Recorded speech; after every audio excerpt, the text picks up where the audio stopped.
Death was here before gods had names, before temples stood, before mountains formed, before the first creature opened its eyes and understood fear. Death waited, patient, eternal, watching the living rise and fall like sparks from a fire that would one day burn out. From the earliest heartbeat, humanity knew, there is a boundary we cannot cross and return unchanged, a gate we all must pass, and beyond that gate, something waits. Some called it paradise. Some called it torment. Some believed in nothing but endless silence. But across ages and civilizations, one belief resurfaced again and again. The dead are not alone. They are judged, guided, guarded, ruled, not by mortals, not by spirits, but by beings older than memory, gods of the underworld. Their names echo across dust-covered tombs, forgotten ruins, fragments of bone, and the trembling pages of myth. They are the kings and queens of darkness, the shepherds of souls, the devourers of the unworthy, the keepers of fate. Now we descend, not into a single myth, but into the vast collective shadow of mankind's imagination, and it begins in a land of sand, stone, and eternity. Egypt, where death was not an ending, but a transformation. The Nile shimmered beneath the sun like a living serpent, and beside its fertile banks, life flourished. But just beyond the greenery lay the desert, dry, silent, unforgiving. A place where nothing moved except wind and time. To the Egyptians, this contrast was no accident. Life belonged to earth. Death belonged to eternity. And the gatekeeper of that eternity was Osiris. Long before he ruled the dead, Osiris was a king among gods, wise, calm, a bringer of civilization. He taught humankind to plant seed, harvest wheat, and store grain. Under Osiris, chaos bowed and order reigned, but harmony never lasts forever, not even among gods. Set, Osiris's brother, was a storm in the shape of a deity, unpredictable, violent, hungry for power. Where Osiris brought stability, Set brought disorder. Where Osiris was revered, Set burned with jealousy. One night, Set unveiled a gift during a grand feast, a coffin of perfect craftsmanship, carved to fit a single being, Osiris. He invited each god to test it, laughing as they struggled and failed. Then Osiris lay inside. The lid slammed shut. Metal struck a metal, and with ruthless efficiency, Set sealed the coffin and cast it into the Nile, consigning his brother to the depths. The coffin drifted through reeds, currents, and time until it lodged beneath a tamarisk tree. There, the body of Osiris rested, trapped between worlds. Isis, sister and wife to Osiris, searched relentlessly. She wept with rage and grief as she combed Egypt for every whisper, every clue. Her love did not falter, she found the body. But Set was not finished. In a fury, he tore Osiris apart, 14 pieces scattered across Egypt like fragments of a broken universe. But Isis was patient, determined, divine. Piece by piece she found him. And when the final remnant was in her hands, she breathed magic, love, and forbidden power into lifeless flesh.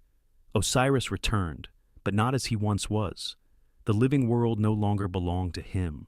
His throne now stood where no mortal sun could shine, deep within the unseen realm of the dead. From a chamber of shadow and gold, he ruled the departed, presiding over the fate of every soul. And all who died in Egypt walked the same path. They crossed river after river, gate after gate, guided by Anubis, the jackal-headed guardian of corpses and keeper of embalming rites. To the living, Anubis was feared. To the dead, he was a lantern in infinite darkness. At last, the journey ended in a silent hall of judgment. There, before the throne of Osiris, stood a great scale. On one side, the heart of the deceased.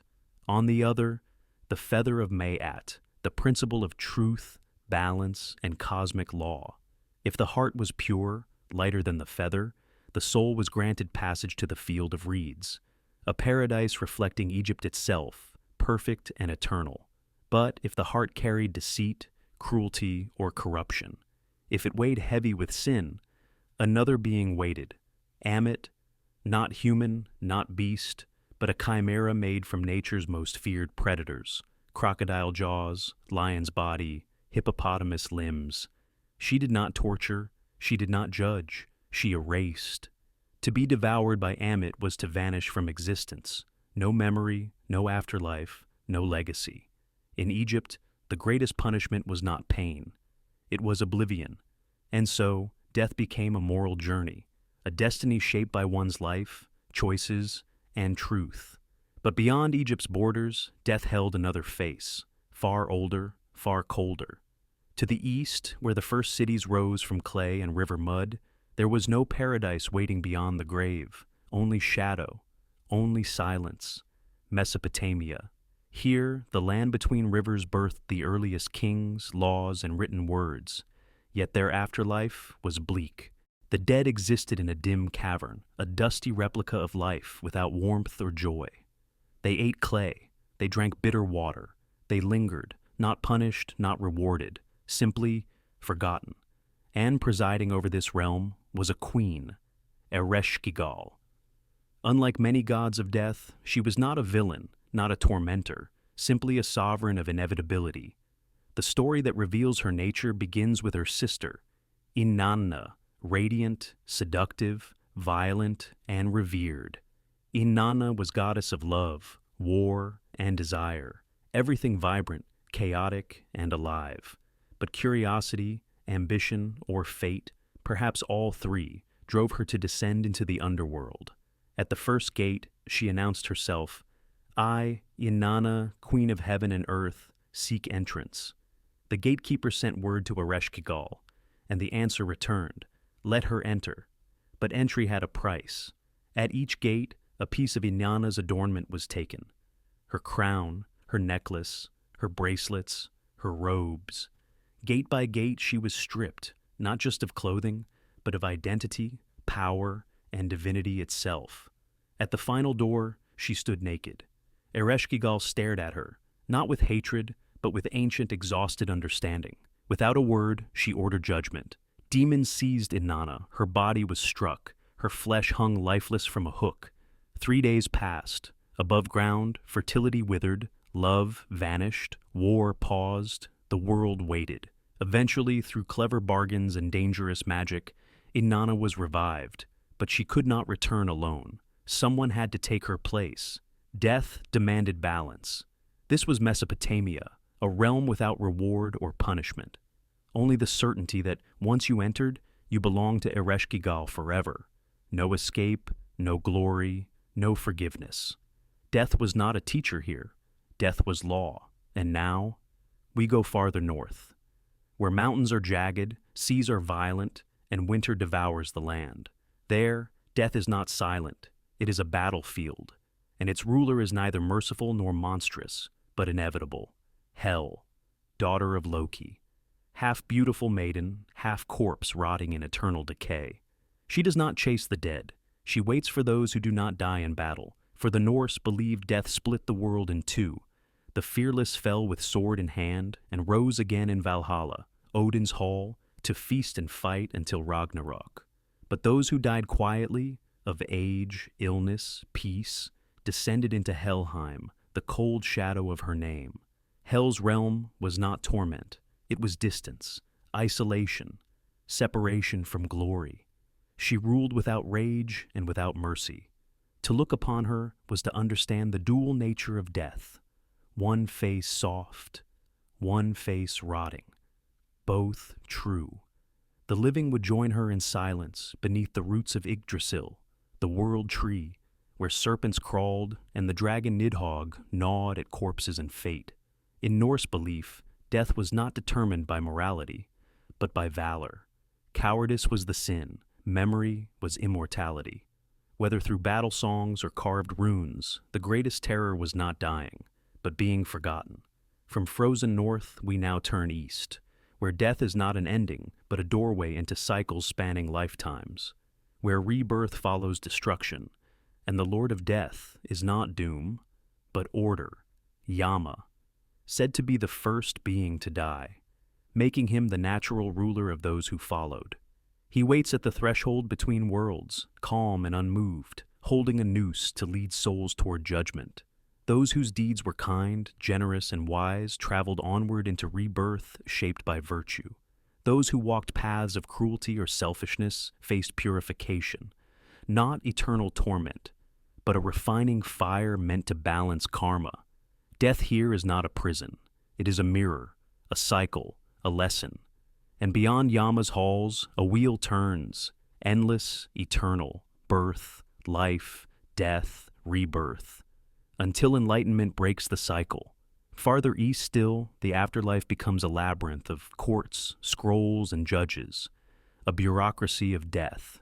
In ancient Chinese belief, the underworld is ruled by Yan Luo, a form of Yama adapted through time, but not alone. 10 courts, 10 judges, countless punishments and transformations. The dead are questioned, trials unfold, truths exposed. The wicked face torment fitting their deeds, the righteous move onward. Eventually, all are released, not to paradise, but to rebirth, again and again until balance is earned. Death is not final, death is administration, death is process. But the underworld takes a different shape across the sea.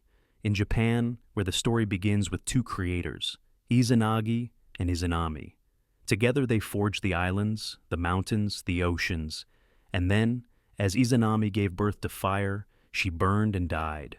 Overcome with grief, Izanagi descended to the land of Yomi to reclaim her, but the dead are not meant to be seen. He lit a flame and saw her body, rotted, crawling with decay and darkness. She wept in rage and shame, and in a voice colder than stone, she vowed, "If you leave me, I will claim 1,000 lives every day." Izanagi answered, "Then I will give birth to 1,500. And so death and life became eternally intertwined. From love came separation. From separation came the cycle. And in the Americas, that cycle takes a blood-soaked form. Among the Aztecs, death was woven into existence, necessary, sacred, unstoppable. Most souls travel not to paradise or punishment, but to a place of tests and trials. Mictlan, ruled by a skeletal god clothed in bone and shadow. Mictlantecuhtli. Here, souls faced rivers of obsidian, mountains that collapsed and rose, winds filled with blades, obstacles meant to strip away the remnants of flesh, ego, fear. Only after 4 years of trials did the soul find rest. Death was a journey. Suffering was passage. Endurance was destiny. In Maya belief, the underworld was Xibalba, a place of traps, illusions, and lords of death with names like Pus Demon and Bloody Teeth. Here, death was chaotic, unpredictable, a place of tricksters as much as tyrants. But across the ocean once more, where mist hung over moss-covered hills and stones marked ancient rites, death held yet another form.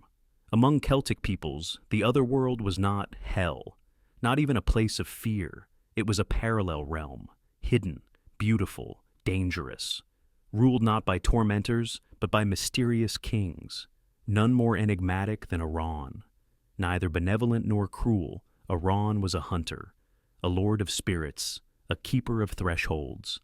To enter his realm was not punishment, but transformation. In Africa, death takes yet more shapes: storm, ancestor, fire, shadow. Among the Yoruba, the dead walk with the living. Spirits are not distant. They advise, protect, or warn.